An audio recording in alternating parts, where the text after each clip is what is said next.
ఇప్పుడే country delight యాప్ని download చేసుకోండి. Download the country delight app now.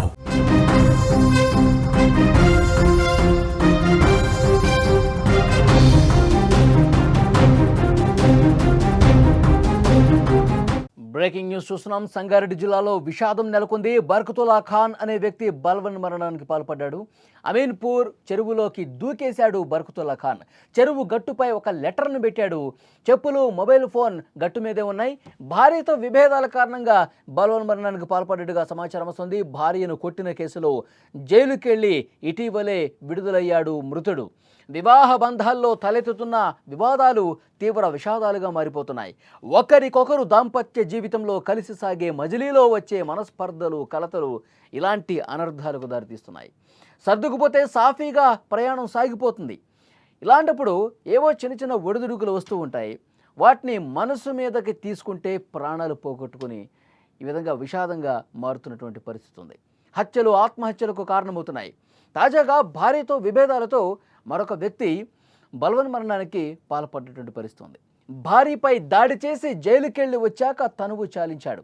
తన బాధను ఒక పేపర్ మీద పెట్టి దానికి చెరువు గట్టు మీద ఉంచి ప్రాణాలు పాల్పడ్డ పరిస్థితి, ప్రాణాలు తీసుకున్నటువంటి పరిస్థితి.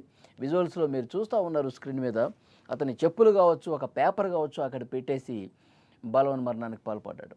సంగారెడ్డి జిల్లా అమీన్పూర్ మున్సిపాలిటీ పరిధిలోని అమీన్పూర్ చెరువులో పడి బర్కతుల్లా ఖాన్ అనే వ్యక్తి చనిపోయాడు. హఫీజ్పేట్ ఆదిత్యనగర్ కాలనీకి చెందిన బర్కతుల్లా ఖాన్ తన భార్యతో గత కొంతకాలంగా విభేదాలు నడుస్తున్నాయి. అనుమానంతో ఆమె మీద గొడవ కూడా పడ్డాడు చాలా సందర్భాల్లో. ఈ గొడవల కారణంగా కేసులు నమోదయ్యాయి. కేసులు నమోదైన తర్వాత అతను జైలు శిక్ష కూడా అనుభవించాల్సిన పరిస్థితి. భార్యను చితకబాదిన కేసులో అతడికి జైలు శిక్ష వేసింది కోర్టు. జైలు నుంచి వచ్చాక తీవ్ర మనస్తాపంతో అతడు బలవన్ మరణానికి పాల్పడ్డాడు. ఎందుకంటే అతను జైలు నుంచి తిరిగి వచ్చిన తర్వాత భార్యను కొట్టాడు, అందుకే జైల్లో పెట్టాడని చెప్పి చాలామంది ఆ విధంగా ఆయన్ని తక్కువ చూసినటువంటి పరిస్థితి ఉంది. ఆయన చిన్న చూపు చూసిన పరిస్థితి.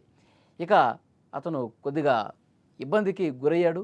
బర్కతుల్లా ఖాన్ పూర్తిగా అతను అదే ఆలోచనతో ఉండిపోయాడు.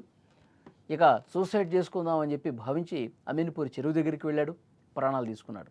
చనిపోయే ముందు చెప్పులు, మొబైల్ ఫోను, తన ఆత్మహత్యకు కారణాలు ఇవన్నీ కూడా లెటర్ మీద రాసి చెరువు మెట్లపై వదిలి వెళ్ళిపోయినటువంటి పరిస్థితి ఉంది. ఈ మధ్యకాలంలో బలవన్ మరణాలు పెరిగిపోవడం ఆందోళన కలిగిస్తోంది. బలవంతంగా చనిపోవడానికి ప్రధాన కారణాల్లో ఒకటి కుటుంబంలో కలహాలు.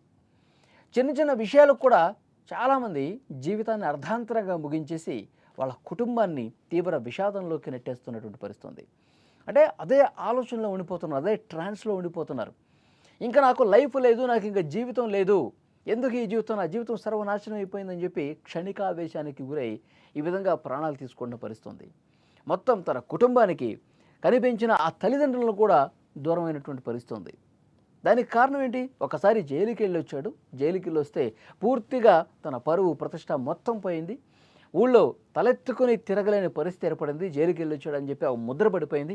ఇంకా నేను ఎందుకు బతకాలి, తప్పు నేను ఒక్కడనే చేసినట్టుగా నిందలు మొత్తం నా వైపే ఉన్నాయి, ఇంకా నేను బతకడం వేస్ట్ అనుకుని ఈ విధంగా మానసికంగా చాలా క్షోభకు గురైపోయి, ఆవేదనకు గురైపోయి సూసైడ్ చేసుకున్న పరిస్థితి.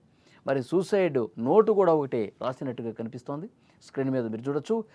డైరెక్ట్గా చెరువు దగ్గరికి వెళ్ళాడు, సూసైడ్ నోటు ఒకటి రాశాడు, చెప్పులు కూడా అక్కడే వదిలేశాడు, వెంటనే దూకేసి ఆత్మహత్యకు పాల్పడ్డాడు. చాలా దారుణమైనటువంటి విషయం. కుటుంబ సభ్యులు రోధిస్తూ ఉన్నారు, వారి పేరెంట్స్ కూడా రోధిస్తూ ఉన్నారు. ఈ విధంగా ఎందుకు చేశావు అని చెప్పి వాళ్ళందరూ కూడా తీవ్ర దుఃఖంలో, శోకంలో ఉన్నటువంటి పరిస్థితి ఉంది. అందుకే ఒక్కసారి ఆలోచించాలి. కుటుంబంలో మనస్పర్ధలు ఉంటే, ఫ్యామిలీలో ఇబ్బందులు ఉంటే కౌన్సిలింగ్ తీసుకోవాల్సిన అవసరం ఉంది. దీనికి ప్రతి సమస్యకి ఒక పరిష్కారం తప్పకుండా ఉంటుంది. మన కష్టాలు తొలగిపోవటానికి కొన్ని దారులు ఉంటాయి. మనకి ఏ దారి లేదు, నా జీవితం ఒక ముళ్ళదారి అయిపోయింది, నాకు ఇంకా బతుకు లేదు అనుకోవటం అనేది తప్పు.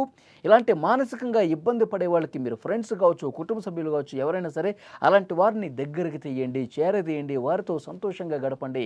వాళ్ళకి జీవితానికి ముందు సంతోషం ఉందని చెప్పండి.